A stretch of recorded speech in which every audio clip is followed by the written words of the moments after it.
ফরজ গোসল না করে সেহরি খাওয়া যাবে কিনা? মনে করেন রাতের বেলা স্বামী স্ত্রী একত্রে সময় কাটিয়েছেন, এখন ফরজ গোসল করতে লজ্জা লাগে, শরম লাগে, কারণ ফ্যামিলির অন্যান্য মেম্বাররা দেখে ফেললে একটু লজ্জাবোধ হয় অনেক সময়। সেক্ষেত্রে এমত অবস্থায় সেহরি খাওয়া যাবে কিনা ফরজ গোসল না করে?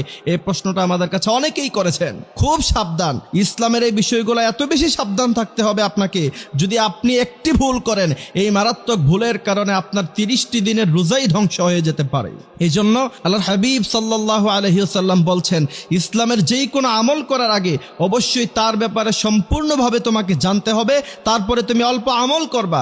আখলিস দীনাকা ইয়াকফিকাল আমালুল কলিল, আমল অল্প হবে কিন্তু সেটা যদি সঠিকভাবে হয়, সহিভাবে হয়, তাহলে আল্লাহ তাআলা সেটাকে কবুল আর মঞ্জুর করে নেবেন। এই জন্য এই মারাত্মক ভুলগুলো যদি আপনি করেন, তাহলে আপনার রোজায় সমস্যা হয়ে যেতে পারে।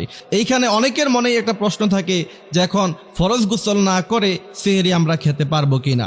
আমাদের দেশে অনেক কুসংস্কার আছে, যেমন ফরজ গোসল হওয়ার পরে, ফরজ গোসল না করা পর্যন্ত সংসারের কাজ করা যায় না, তারপরে হচ্ছে কি খাবার রান্না করা যায় না, তারপরে নিচে কাপড়ের উপর দিয়ে হেঁটে যায়। এগুলি সব হচ্ছে কুসংস্কার। ইসলামে এই সমস্ত কোনো বিধান নাই। তাহলে আসেন, আল্লাহর হাবিব সাল্লাল্লাহু আলাইহি ওয়াসাল্লাম বলছেন, তোমাদের যখন ফরজ গোসল হয় তোমরা খুব বেশি বিলম্ব করো না। যারা সব সময় বিলম্ব করে ফরজ গোসল করে, আল্লাহ তাআলা লানত তাদের উপরে পড়ে, আল্লাহ তাআলা তাদেরকে পছন্দ করেন না। এই জন্য ফরজ গোসলের নিয়ম হচ্ছে, স্বামী স্ত্রী যখনই আপনারা একত্রে থাকবেন তখনই ফরজ গোসল সাথে সাথে করে নেওয়া, এটা উত্তম।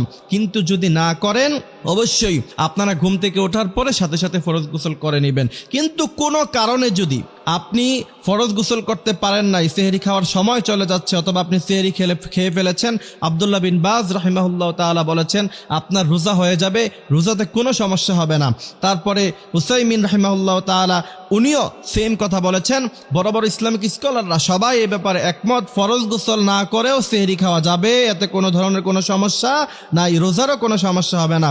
কিন্তু অবশ্যই সেহরি খাওয়ার পরে সাথে সাথে ফরজ গোসল করে তারপরে ফজরের সালাত আদায় করতে হবে। যেই ব্যক্তি রমাদান মাসে রোজা রাখে শুধুমাত্র খালি, কিন্তু সে নামাজও পড়ে না, কোরআন তেলাওয়াতও করে না, অবশ্যই আপনাকে বুঝতে হবে যে তার পরিপূর্ণ রোজার হক কোনো দিন আদায় হয় নাই। এই জন্য আমাদের অনেক মা বোনেরাও এমন আছে, রোজার বেলা ঠিক আছে রোজা রাখে কিন্তু তারাবি পড়ে না। আর বিশেষ করে আজকাল সমাজের পুরুষেরা মসজিদে তো তারাবির সময় লোকই দেখা যায় না। প্রথম 10-12 দিন কিছু লোক দেখা যায়, মুসল্লি দেখা যায়, তারপরে আর মুসল্লিদের কোনো খবর নাই, মুসল্লি কোথায় চলে যায়। এরপরে দিন যত গড়িয়ে যেতে থাকে, দিন যত শেষের দিকে যেতে থাকে রমাদানের, তত বেশি মানুষ অবহেলা শুরু করে দেয়। নো, আল্লাহর হাবিব সাল্লাল্লাহু আলাইহি ওয়াসাল্লাম বলেছেন, ওই ব্যক্তি ধ্বংস হয়ে যাক যেই ব্যক্তি রমাদান মাস পেল কিন্তু তার জীবনের সব গুনাহগুলি মাফ করতে পারলো না। এই জন্য রমাদান মাসে রোজা আমরা যেমন রাখবো, ঠিক ওইভাবে আমরা 5 ওয়াক্ত সালাত আদায় করব, তারাবির সালাত আদায় করব, 8 রাকাত 20 রাকাত নিয়ে দ্বন্দ্ব না করে দীর্ঘ সময় ধীর স্থিরভাবে আস্তে আস্তে আমরা সালাতগুলি আদায় করব। আল্লাহ তাআলা আমাদেরকে এই কথাগুলি বোঝার তৌফিক দান করুক। আমিন।